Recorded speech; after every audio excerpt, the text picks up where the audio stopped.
In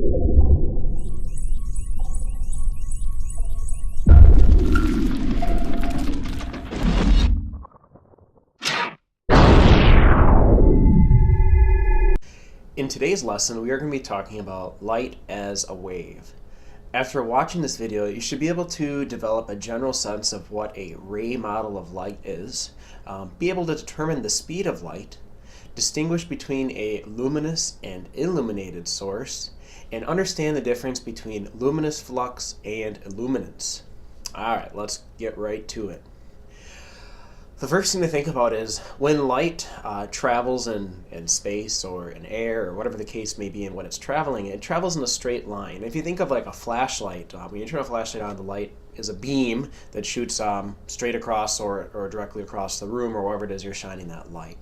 And basically, the ray model of light says that light will travel in a straight line. And so, for example, let's say this is my flashlight here, and I'm shooting a beam of light towards I don't know, we'll say a mirror just to keep it simple, towards a mirror, and it hits this mirror, and we know that you'll see the light on the mirror, but then some of the light's going to reflect off and bounce off, okay? And that's basically the ray model of light. We will spend a lot more time with this later, but it just basically says that light travels in a straight line. The speed of light, which gets its own symbol, that's c. The speed of light is 3 times 10 to the 8th meters per second. It's really fast.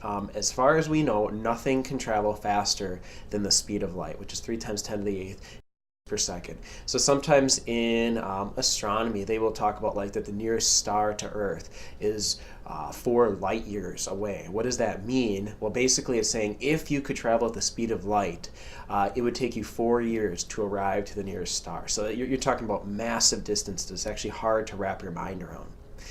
Light can only move at one speed in a vacuum. Now it goes slower in other mediums. Air, typically, it almost travels at the same speed as a vacuum. It's a little bit slower, but not a lot. But in different mediums, it travels at different speeds, which follows kind of what we've been talking about thus far. The medium that the wave travels through determines the speed of the wave.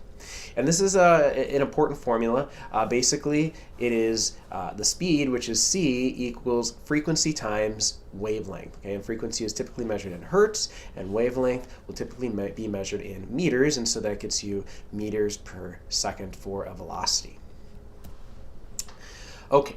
Basically, in the world, there's 2 sources of light. One is called a luminous source, and basically that is an object that actually emits light. Okay, so a really good example, a huge object, would be our sun. If you go outside during the daytime, you will see the sun in the sky, and that big ball of gas up there is producing all the light on Earth. Well, not all of it, but I mean, most of the light on Earth comes from the sun.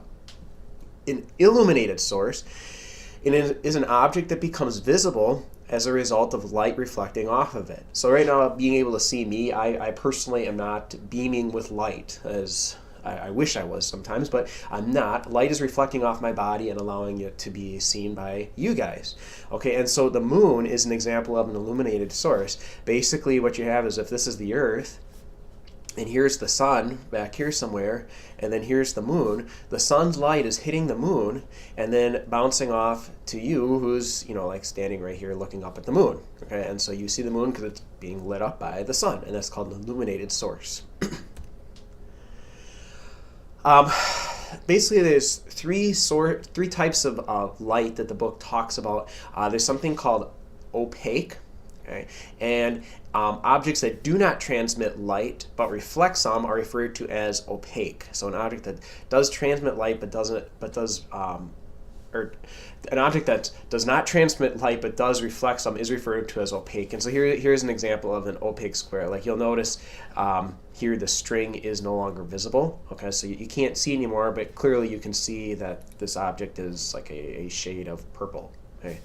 Objects that easily transmit light are transparent. Okay, and so like basically you can see right through this sheet, right? I can clearly see that string there. No issues with the light going through that transparent object. And objects that transmit light but do not allow them to be seen clearly are translucent. And so this is kind of like tinting your windows in a way, or shower doors a lot of times are translucent, that they have kind of like a frosty glass so that you can't completely see in, but you still are able to see the rope here, but it's not as visible. Okay. So we, in physics, do measure the amount of light that a source emits, and that's something called luminous flux, and the unit is P, okay?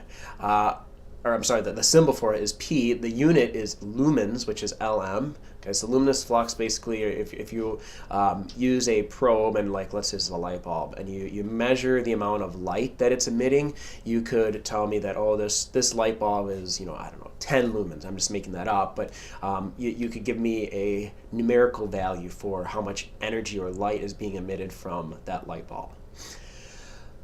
The rate at which an object is struck by the light waves emitted from this light bulb is called illuminance, and it's measured in lux. Okay, so like, let's say this light bulb's here, and I put like a little screen right here, and I'm going to measure how much of this light hits this screen. I would be measuring that in lux, which is Lx. Okay, just basically it's just the rate at which light strikes an object. Okay, and the further you get from an object, I think this would make sense. The further you get from an object, the less lux that will be hitting the object. Okay, the closer you are, the more light would hit it, and so you'd have a higher lux value. That takes care of today's video. I will see you guys next time.